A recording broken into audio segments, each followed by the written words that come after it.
کسی نے آسمانوں کو بغیر ستون کے پیدا کیا ہے، تو کیا تم انہیں نہیں دیکھ رہے ہو؟ اس نے زمین میں پہاڑ جما دیے تاکہ وہ تمہیں لے کر ڈھلک نہ جائیں، اور ہر طرح کے جاندار زمین میں پھیلا دیے۔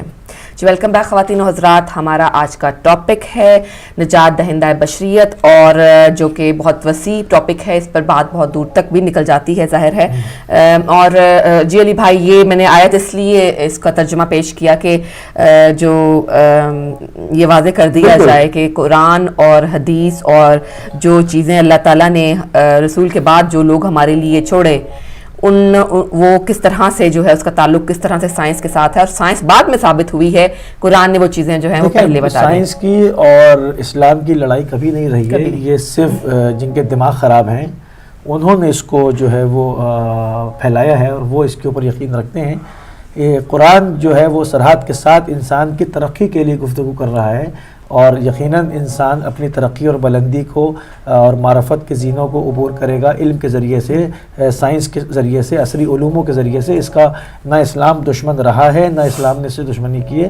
اسلام نے تو باقاعدہ اس کی طرف کیا۔ پیغمبر اسلام کی آپ پوری سیرت دیکھ لیں، انہوں نے کہا کہ مطلب علم حاصل کرو ماں کی گود سے لحد تک، اور اس سے زیادہ کیا بات ہو سکتی ہے۔ اور اس زمانے میں چین بہت دور تھا، السعین عربی میں اس کو لکھتے ہیں، تو کہا کہ اس زمانے میں اس کے لفظ استعمال ہوئے کہ اگر تمہیں چین تک جانا پڑے تو بھی تم علم حاصل کرنے کے لیے جاؤ۔ جی کال کو شامل کرتے ہیں۔ ہیلو، السلام علیکم۔ وعلیکم السلام۔ موسی بھائی اگر ایک منٹ دیں تو میں بات کر لوں۔ جی نقمی صاحب۔ موسی بھائی آپ بھی سائنس کی بات کر رہے تھے، تو آج میں آپ کو صرف یہ بتا دوں کہ سائنس تو آج بھی مرہون منت ہے اس بات کی مرہون منت ہے کہ آپ اس بات کو یوں دیکھیں کہ مولا کائنات نے آج سے 1400 سال پہلے یہ بات بتائی تھی کہ جس کے کان اندر ہوں وہ انڈے دیتے ہیں، جس کے کان باہر ہوں وہ بچے دیتے ہیں۔ تو آج کی سائنس نے اس پہ تحقیق کی، تو سمندر میں مچھلیوں اور سمندری مخلوق کو بھی دیکھا تو اس میں بھی یہی اصول ہے۔ اس کے بعد انہوں نے بیکٹیریا میں دیکھا تو اس میں بھی یہی اصول ہے، اور اس کے بعد وائرس میں دیکھا تو اس میں یہی اصول ہے۔ تو آج مولا کائنات کے اس اصول کے پیچھے جا رہی ہے۔ اور دوسرا یہ ہے کہ سائنس میں اگر آپ دیکھیں تو مولا کائنات نے یہ سب سے پہلے یہ بتا دیا تھا کہ پوچھو مجھ سے زمین و آسمان کے حالات اس سے پہلے کہ میں نہ ہوں، اور میں آسمان کے بہتر جانتا ہوں زمین سے۔ تو آج کا سائنسدان یہ کہتا ہے کہ کاش ہم اس وقت ہوتے تو مولا کائنات سے یہ پوچھتے تھے۔ مسلمانوں نے تو وقت ہی ضائع کر دیا سارا، داڑھی کے بعد سفید و کالے پوچھتے ہو گئے۔ تو آج کا سائنسدان کہتا ہے کہ آج اگر ہم اس وقت ہوتے تھے ہم پتہ نہیں کہاں پہنچ جاتے۔ تو یہ تو بات صرف اس سے ہے کہ اسلام جو ہے، اسلام اور قرآن میں یہ ساری چیزیں آپ کو مل چکی ہیں، لیکن مصیبت یہ ہے کہ ہم قرآن بھی ہمارا جو آیا اور ہمارے مولا کائنات نے بھی جو وقت گزارا ان لوگوں میں گزارا جو پہلے ہی بدو تھے اور جو قتل و غارت میں مشہور تھے، اور انہوں نے ابھی تک اپنی اصلیت نہیں چھوڑی، اور آج بھی وہ قتل و غارت میں بیٹھے ہوئے ہیں، اور یمن میں لوگوں کو مار رہے ہیں، اور شام میں اور عراق میں مار رہے ہیں،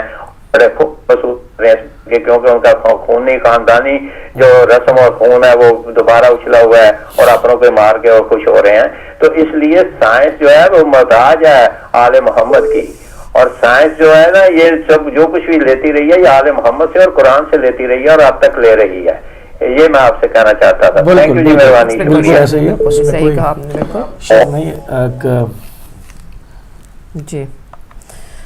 تو وہی والی بات ہے کہ دیکھیں مطلب جتنی میں وہی بات کر رہا تھا کہ کال آنے سے پہلے کہ جتنی کوشش اور تاکید اسلام نے کی علم حاصل کرنے کے لیے، تو وہ میں نہیں سمجھتا کہ کسی اور آپ مذاہب میں دیکھ لیں۔ اسلام نے تو بہت تاکید کی پریکٹیکلی، نبی کریم صلی اللہ علیہ وسلم کی پوری زندگی آپ دیکھیں، ائمہ کی پوری زندگی دیکھیں، پوری سیرت دیکھیں کہ وہ علوم کی نشر و اشاعت سے بھری پڑی ہیں، کہ انہوں نے ہمیشہ یہی کوشش کی کہ انسانیت کی جو فلاح بہبود علم کے ذریعے سے کی جائے۔ تاکہ ایک کالر کو شامل کرتے ہیں۔ السلام علیکم۔ وعلیکم السلام جی۔ وعلیکم، آپ کیسے؟ ٹھیک ہے جی الحمدللہ، اللہ کا شکر ہے۔ دیکھو جی، 3 عام باتیں قرآن پاک میں جو بتائی ہیں، ایک ماں کے پیٹ میں بچے کے متعلق جو بتایا ہے، دوسرا یہ جو 2 پانی جہاں ملتے ہیں مختلف رنگوں کے اور درمیان میں جو چیز بنتی ہے، اس کو سائنسدان نہیں سمجھ سکے، اور قرآن نے بتایا کہ ایک سائنسدان مسلمان بھی ہو گیا کہ یہ قدرتی چیز ہے۔ تو تیسری بات جو ہے وہ ایک اور بھی بات ہے جو مجھے یاد نہیں، تو یہ سب قرآن نے پہلے سے بتائی اور سائنس بعد میں ان کو پہنچی ہے۔ دوسرا یہ ہے کہ سائنس جو ہے وہ کہتی ہے کہ یہ چاند اور سورج زمین ان کے گرد گھوم رہی ہے، تو قرآن کہتا ہے کہ چاند اور سورج زمین کے گرد گھوم رہے ہیں، تو ہم سائنس کو کیسے مان لیں اور قرآن کو چھوڑ دیں؟ خدا حافظ۔ جی بہت شکریہ۔ جی ٹاپک کا جو تھوڑا سا رخ ہے وہ وہی ہے، تو لیکن وہی والی بات کہ ہاں واپس آنا چاہیے اس کے اوپر کہ جو بھی مطلب آپ یہ جتنی بھی چیزیں ہیں نا، جتنی بھی معاشرے کے اندر خرابیاں آپ دیکھ رہے ہیں، یہ بھی ایک حصہ ہے اس کا حصہ ہے، چاہے وہ نظریاتی خرابیاں ہوں، ایمانی خرابیاں ہوں، جی تو ان تمام کے لیے جو اسلام ایک آئیڈیالوجی پیش کرتا ہے کہ آخر زمانے میں جب یہ دنیا پوری ظلم سے چھلک جائے گی، لبریز ہو جائے گی، تو وہ ایک ایسے کو بھیجے گا جو اس کو عدل و انصاف سے بھر دے گا۔ ایک کالر کو شامل کرتے ہیں۔ ہلو السلام علیکم۔ وعلیکم السلام، میری بہن کو علی بھائی، آپ کو بھی السلام علیکم، محمد علی لندن سے بول رہا ہوں۔ جی محمد علی بھائی خوش آمدید۔ ماشاءاللہ اپنا ایران سے وہ کم سے تو اپنا ان کی گفتگو سنی، بہت سارے انہوں نے باتیں کی، ماشاءاللہ بہت اچھا، ہمارے نالج میں بھی اضافہ ہوا۔ ابھی آپ سائنس کی بھی بات کر رہے ہیں، آپ کا ٹاپک بھی ڈفرینٹ ہے۔ دیکھیں سب سے پہلی بات تو یہ ہے کہ سائنس سے میں چھوٹی سی بات کروں گا کہ اس کو یہ رب تعالیٰ کا علم ہے، یہ جو سائنس ہے ہم کر رہے ہیں قرآن پاک سے، یہ رب تعالیٰ کا علم ہے، قرآن بھی رب تعالیٰ کا ہے، جتنی بھی بکس آئی ہیں رب تعالیٰ نے بھیجی ہیں، اور یہ اسی کا حصہ ہے، یہ جز ہے۔ جس طرح وہ کہتے ہیں نا جدا ہو دین سیاست سے تو رہ جاتی ہے چنگیزی، تو یہ ہماری پرابلم یہ ہے کہ ہم سائنس کو ایک طرف رکھ رہے ہیں، لیکن جس دن ہم نے یہ ایگری کر لیا کہ یہ رب تعالیٰ کا ہی دیا ہوا انسان کو اس نے ایجوکیٹ کیا ہے اور انسان کو یہاں تک پہنچایا ہے، جس کی مثالیں نبی پاک صلی اللہ علیہ وسلم سے لے کے مولا کائنات سے لے کے جو ملتی ہیں مثالیں ملتی ہیں، یہ ساری کی ساری وہی ہیں۔ مسئلہ یہ ہے کہ آج ہم یہ کر رہے ہیں کہ آج ہم سائنس کی وہ باتیں جو رب تعالیٰ پروف کرنا چاہتا ہے، انسان کو واضح شیشے کی طرف دکھانا چاہتا ہے، اس کی طرف ہماری توجہ نہیں ہے۔ ہم کہتے ہیں کہ یہ سائنس جو ہے نا یہ جھوٹ بول رہی ہے، یہ کر رہی ہے، وہ کر رہی ہے، نہیں، بس تہیا آج کر لیں کہ آج کے بعد جو قرآن پاک کی آیت مبارکہ ہیں، جو نبی پاک صلی اللہ علیہ وسلم کا دین ہے، جو مولا کائنات کے قول ہیں، ہم نے اس کو سائنس کی قسط اوپر پرکھنا ہے۔ یہ رب تعالیٰ نے آپ کو قانون دیا بھائی، یہ کوئی محمد علی آپ کی آواز کٹ گئی۔ آیا قول کی روشنی میں سائنس کو پرکھنا ہے یا سائنس کے ذریعے سے ان کو چیک کرنا ہے؟ میں سمجھ نہیں پایا۔ اب مسئلہ یہ ہے کہ اب جو سائنس ہے، اس سائنس کی جو سائنس ہمیں بتا رہی ہے، اس کی روشنی میں ہم نے مولا کائنات کے قول دیکھنے ہیں، اسی کی روشنی میں ہم نے نبی پاک صلی اللہ علیہ وسلم کا جو دین ہے اس کو دیکھنا ہے، جو قرآن پاک کی جو باتیں ہیں، جو بلقیس کا تخت ہے، جو چاند کو محمد بھائی یہ ایسے نہ کہیں کہ انہوں نے جو کہ 1400 سال پہلے چیزیں بیان فرمائی تھیں، ان کی روشنی میں سائنسدان جو ہے وہ ترقی کرتے چلے جا رہے ہیں، مطلب ان کی روشنی میں اگر ہم اس گائیڈنس میں قرآن کی آیتوں کی روشنی میں اگر ہم دیکھیں تو ہمیں جو موجودہ سائنس اس میں مزید ترقی میں ملے گی۔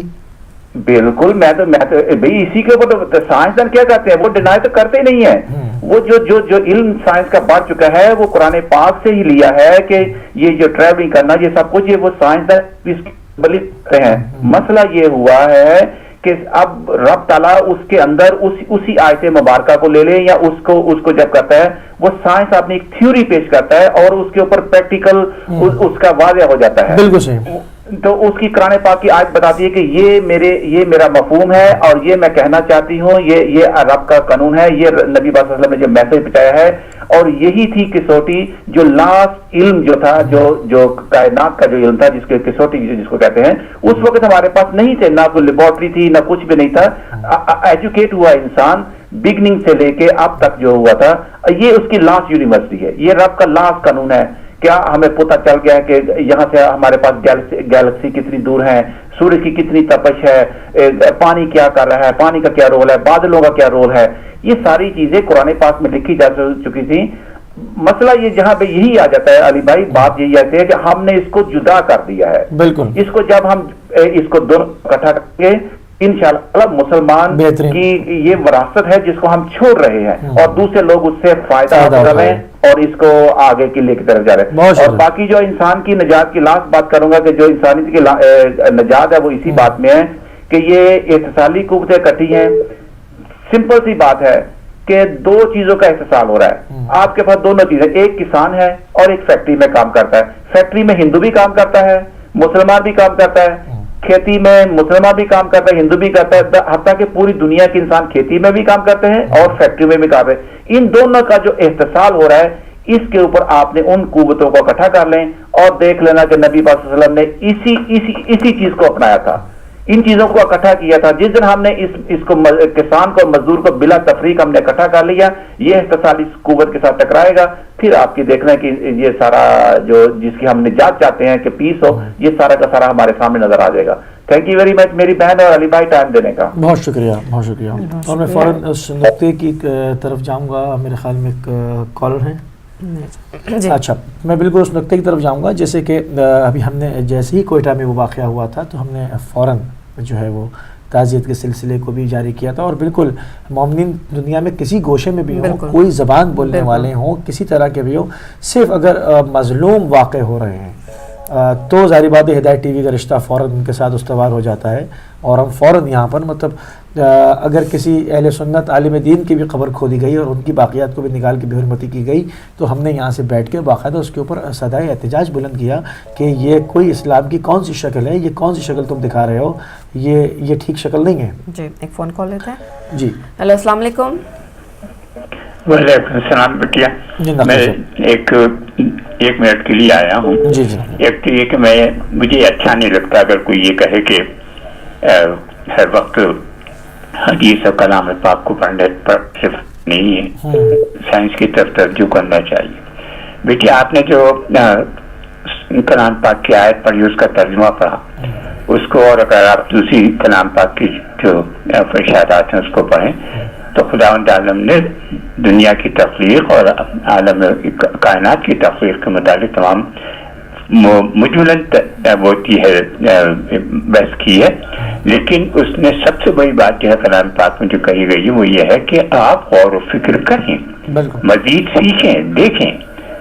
اس سے میں ایک بات اور چنانچہ جو سائنس جو ہے وہ کوئی ہمارے خلاف نہیں ہے. بالکل, سائنس جو ہے وہ کنفرم کرتی ہے جو خداوند عالم نے کہا ہے, یا جو خداوند عالم نے جس چیز کو اجمالاً کہا ہے وہ اس کی تفصیل پیش کرتی ہے.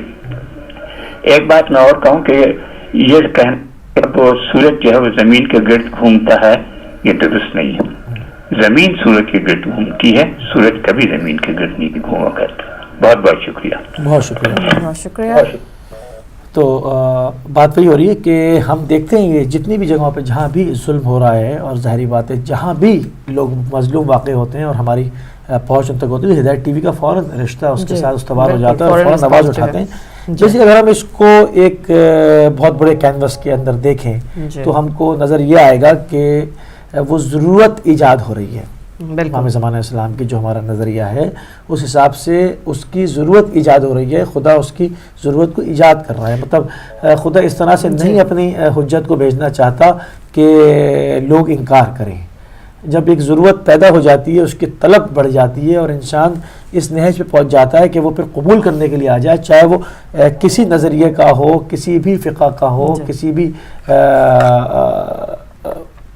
مذہب کا ہو, مگر جب ساری کتابوں نے, تمام چیزوں نے اس شخصیت کی طرف مجموعی طور پر جامع اشارہ کیا ہے تو اگر ضرورت بڑھ جائے, کیونکہ اتنا ظلم ہو جائے گا, اتنی افراتفری ہو جائے گی کہ تمام لوگ چاہیں گے ہاں ٹھیک ہے بشریت کو نجات جو دیتا ہے اس کی طرف لبیک کریں, تو میں سمجھتا ہوں کہ وہاں پر جو ہے وہ ایک آمادگی ہونی ابھی اور ضروری ہے. بالکل, یہ اسی طرح ہی ہوگا جس طرح سے بیان کیا گیا تھا, جس طرح سے باقی اماموں نے انڈیکیشنز دی تھیں, جو سائنس دیے تھے, اس طرح سے تو ہونا ہی ہے. بالکل.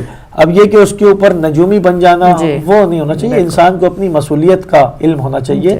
کوشش یہ کرنی چاہیے کہ فی زمانہ ہماری کیا ذمہ داریاں بنتی ہیں. مطلب اس کے اوپر مجھے بڑا اچھا ایک شعر آ رہا ہے وہی تیرے زمانے کا امام برحق جو تجھے حاضر و موجود سے بیزار کرے. تو امام کا جو ایک کانسیپٹ ہے, تو ظاہری بات ہے جب آپ حاضر و موجود سے بیزار ہوں گے اور اس وعدہ الہی کی طرف بڑھیں گے تب آپ امام کی شخصیت کو درک کر پائیں گے اور سمجھ پائیں گے.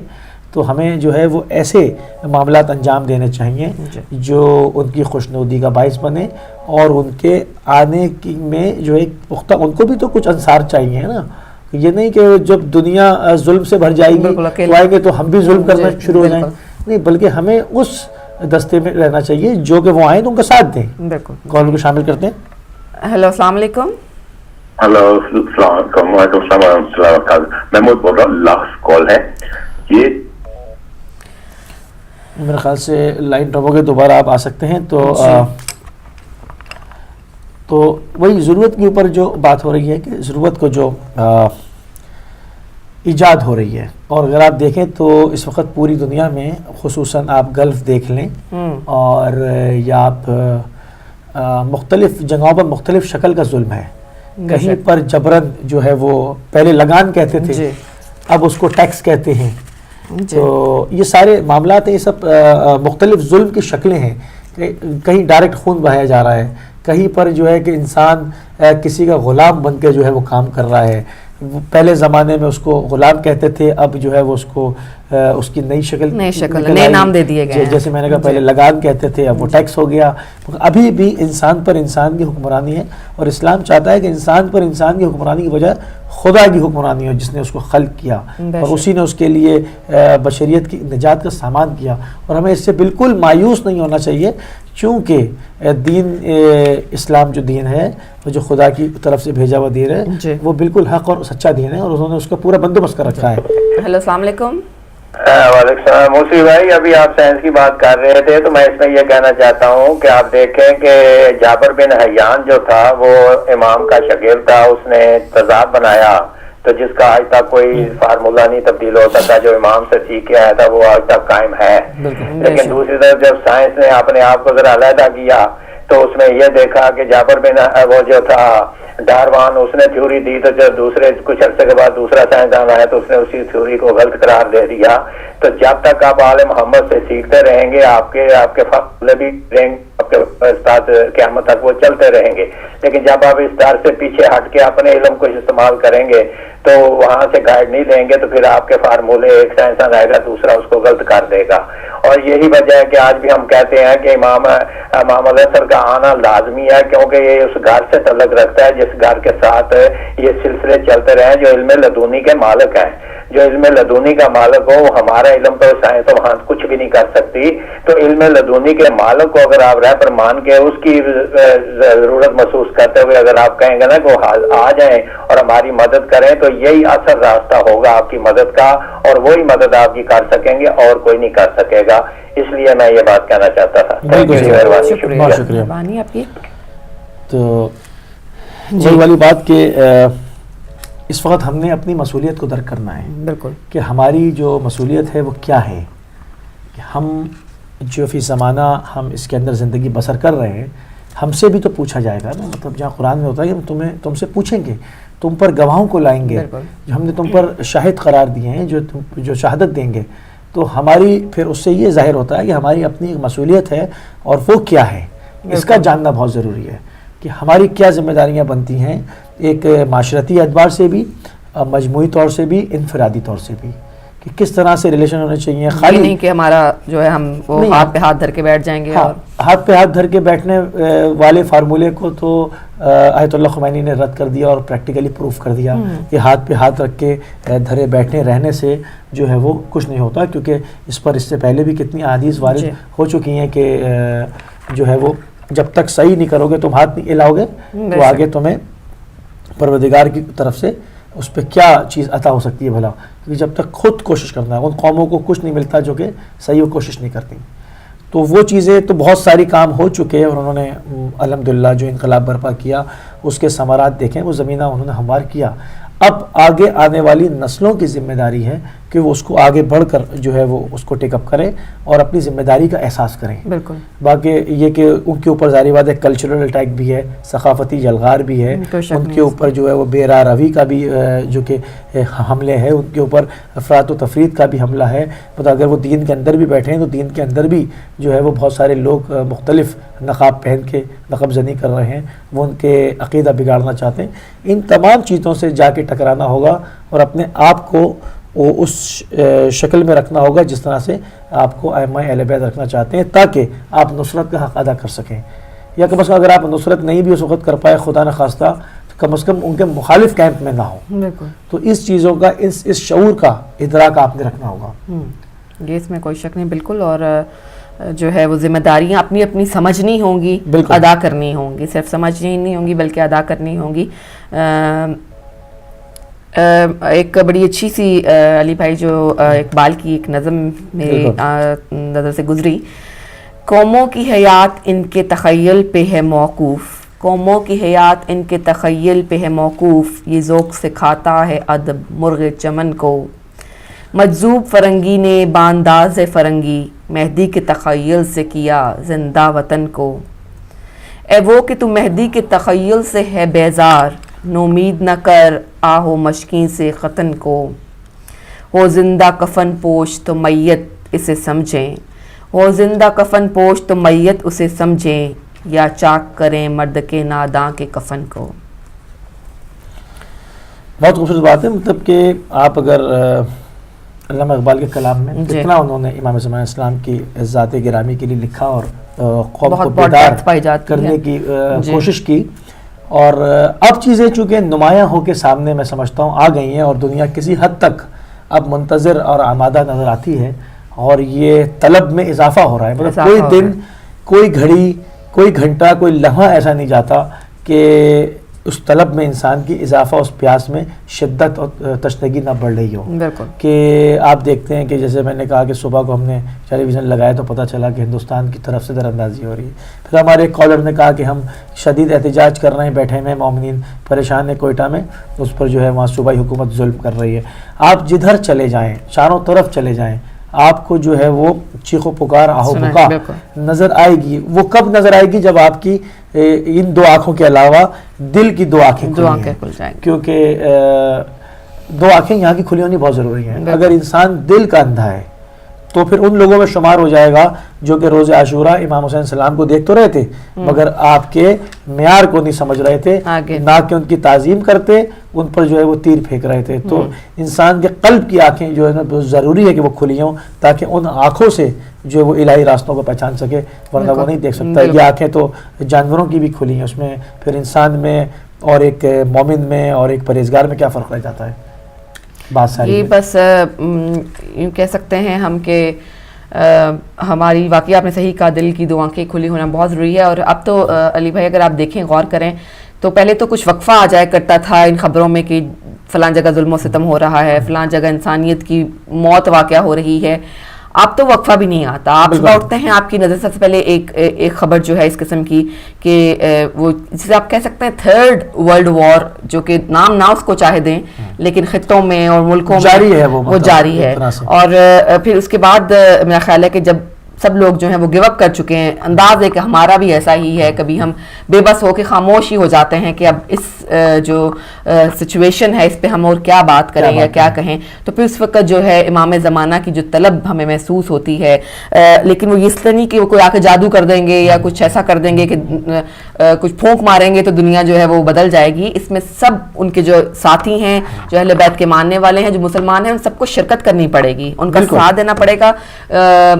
یہ نہیں کہ وہ کچھ آئے اور اچانک جو ہے ایک دم سے دنیا جنت کا نمونہ بن جائے گی, ایسا نہیں ہونے والا. اس وقت بھی محنت کرنی پڑے گی, انسان مشکلوں کا سامنا کرنا پڑے گا. جیسے میں کہہ رہا تھا کہ ذمہ داری کا احساس کر لیتا ہے تو اس کو یہ اندازہ ہو جاتا ہے کہ میں کس پیشے سے وابستہ ہوں اور وہاں سے میں رہتا ہوا میری کیا گراؤنڈ ریئلٹیز ہیں, اس کے حساب سے میں اس نیک مشن میں کیا حصہ ڈال سکتا ہوں. تو کوئی پروگرام کرنے کے ذریعے سے, کوئی جو ہے وہ مسجد اور امام بارگاہوں کے حساب سے, وہاں کی مسئولیت کے اعتبار سے ایسے ذاکرین کا انتخاب کرے کہ وہ ممبر پہ سے آ کے جو ہے وہ لوگوں کو اس کی تبلیغ کرے, لوگوں کے اذان کے اندر یہ بات منتقل کریں.